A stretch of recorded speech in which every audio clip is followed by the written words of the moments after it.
Hello, this is Mike with TradeWinds RV Center, here to congratulate you on your Keystone Hideout 262 BH travel trailer.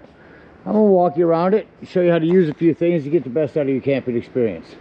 Let's start by talking about arriving at the campsite. A few things to take into consideration when you're parking. On your campsite, leave plenty of room for your awning. On your off campsite, I really just want you to think about where your power and water connections are going to be. Your power is going to be back here behind your tires, up low high, and then your docking station for campsites is going to be right above your tires. So park accordingly so you can utilize the facilities at the campsite. Once you arrive, unhook our hitch. First thing we do is level our unit. Your unit comes with a power tongue jack. Night docking light should you arrive at night. Simply raise or lower until you're level. Now should you lose power, under this rubber stopper right here, this short little hand crank will get down in there and get this up and down without power. Speaking of power, check your battery post every now and then. Make sure nothing's wiggled loose over time. Once we got our unit level, next thing we're going to do is stabilize it. So stopper back in there. All four corners of the unit have these scissor stabilizing jacks.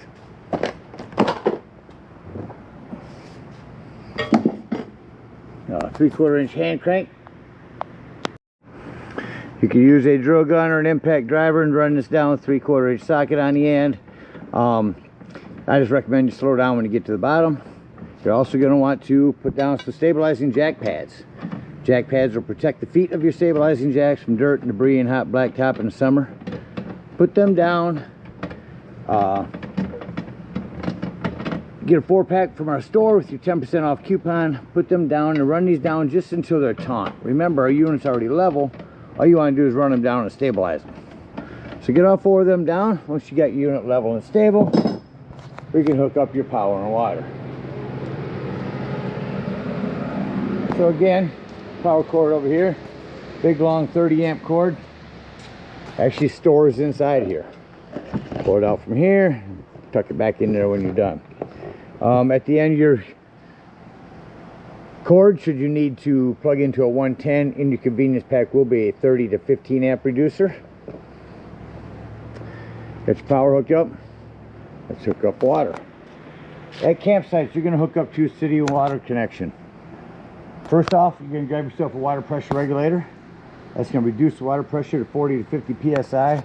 Protecting the lines in your unit because you don't know what the water pressure is at different campsites. Always use your water pressure regulator. Hook that up.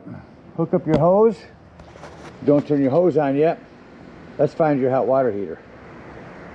Yours is located on the rear of the unit. And all we're doing at this point, folks, so lift right up off here.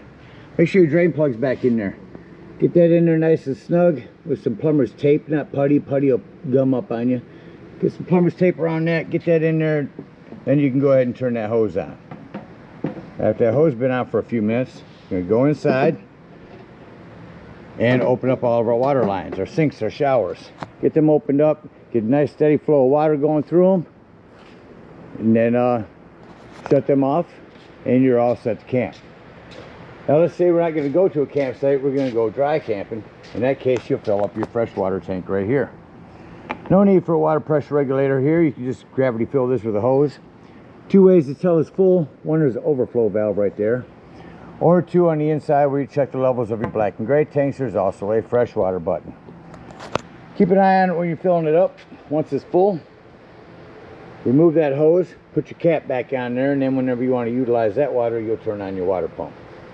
Don't turn on your water pump and hook the city water. That is already pressurized. All right, we're all set to camp. Got power and water. We'll walk you around the rest of the unit real quick before going inside. Big pass-through storage area. Again, stabilizing jacks.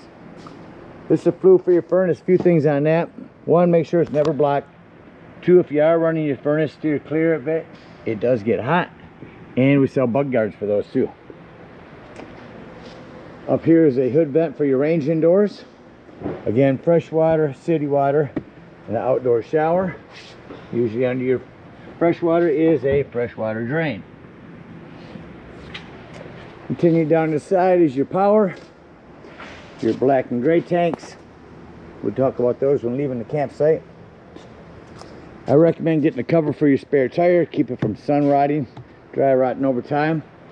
Here's where you plug in your cable for your satellite or cable at the campsites. It is prepped for a Keystone backup camera. Again, this is your hot water heater. Come around your campsite. Got a big storage area here. Your big awning, will run that out shortly. You got a couple of outdoor speakers. 110s out here and a cable in case you want to hook up a TV out here.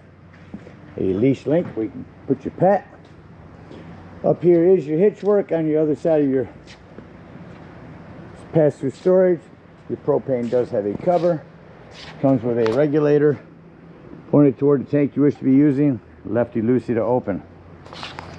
Also on your batteries, back in here is where you can plug in a solar panel to trickle charge your batteries, or over here you can disconnect your battery with this battery disconnect.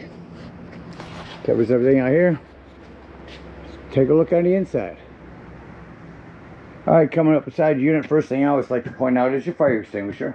Make sure that you and everyone that's camping with you knows the fire extinguisher is located by the entry doorway in case of an emergency. Come right over in to our wall. We're going to reach up here and turn out a bunch of lights. Awning and interior lights. While we're here, let's go over this control panel. Here's where you see your brand new battery. Freshwater, black, and gray tanks. That's where you check the level of those. Here's where you turn on your water pump to get to that fresh water. Here's where you turn on your water heater, hooked to gas. Your lights again, awning lights. On your awning, you're only going to want to run your awning out until you can see your bar and your flap falls down to 90 degrees. Now if you hold that extend button down, that awning will continue to run itself out and run itself out past the point and flip up onto itself and start to run itself up backwards. Now if you see your bar and your flaps not fall down, back it up. Sometimes the moisture will make a catch just like that. Again, that's as far as you want to run that out. You don't want it to flip up onto itself. Alright, as I continue to run that back in, tell you up here is your smoke alarm, and down here is your thermostat. We'll go through this real quick. First mode we'll go to is your AC and crank that up.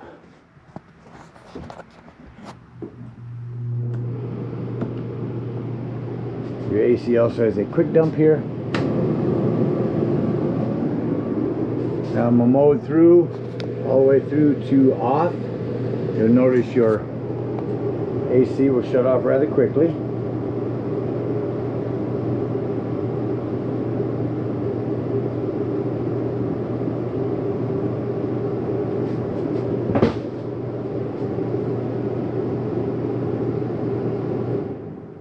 There we go.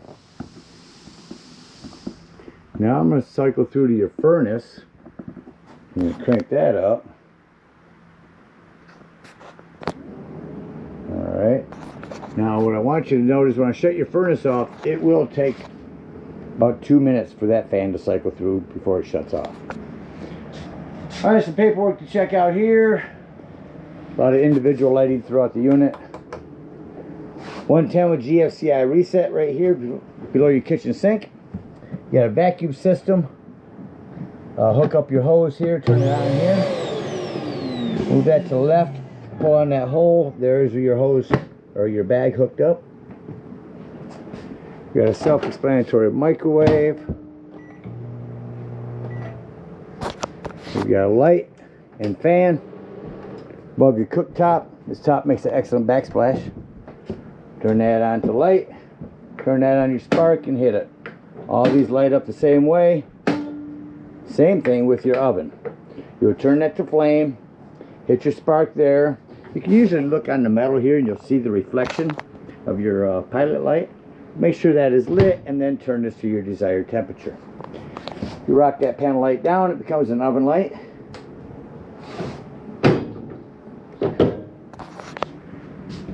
Diabetic fridge, or no cold fridge, excuse me. Come up top, we'll turn that on here.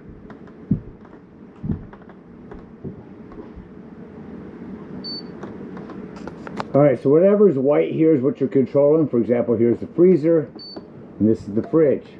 Freezer's set at 5, fridge is set at 4. And then this is a night mode, just telling the fridge, hey, I'm not going to be opening and closing you as much. Save me some power. And it does so. A lot of individual lighting on your bunks. Charging ports up there. A little storage area here. Access to outdoors, so make sure you keep that outdoor one locked. Coming back in our bathroom. When you arrive, flush this. Put a couple gallons of water into your tank. Your black tank will thank you later by cleaning out easier. We do have a hand crank open, power exhaust vent here. A little plumbing to maintain. Keep an eye on your plumbing up underneath here. It's almost all PEX nowadays. But if you travel a lot in this, you're bouncing this house up and down the road. Just want to make sure nothing's wiggled loose over time. Coming out of your bathroom is your 12-volt carbon monoxide propane detector. The reason I mention that's 12 volts, always running off your battery, so keep that in mind. And down here is your breaker box and fuses. A ton of 15s, a 20, couple 40s. Highly recommend having some of those with you when you go camping. Lastly, back into our bedroom. Not much to talk about in here. All of your lighting is individual here. You're prepped for a TV, and you have some storage under the bed. That about covers everything in here. Let's act like we're leaving the campsite and close the unit up. One thing I didn't mention on closing this unit is you want to make sure when you're traveling, you have this door snapped open. I like to start by shutting off my lights. Then I can walk through the unit and shut off all the individual lights that need to be shut off. While in the bathroom, make sure your vent is closed.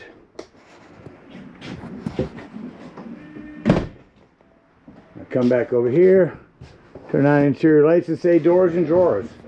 Walk through the unit, make sure all your doors and drawers are closed. Nothing's going to be bounced around while we're traveling down the road. Shut off our interior lights and exit the unit. Alright, coming out of the unit, you want to make sure this door is all the way open. Otherwise this will catch on it. You'll see how close it comes as it's coming up. Feet are adjustable by that cotter pin. Lock this in there. That's going to keep that from hitting your screen door here. Lock and deadbolt your door. Alright, if we are dry camping, we're going to bring up our stabilizing jacks. Come around here underneath your tire here and dump that freshwater drain. And head on home to the nearest dump station, whatever you're in need of. If we're at a campsite, we'll unhook our power, our water, our cable, hook up our hitch and head on up to the dump station.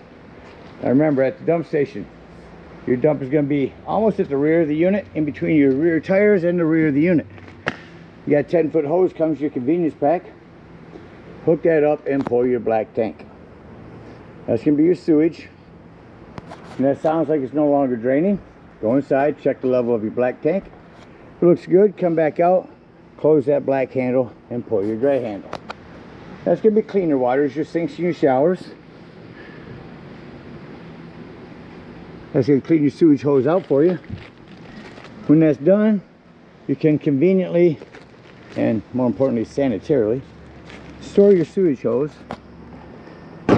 right here in your bumper and head on home or the nearest station, whatever you need to get to. Again, we thank you guys so much for your purchase. Hope you enjoy this hideout for many years to come. Happy camping.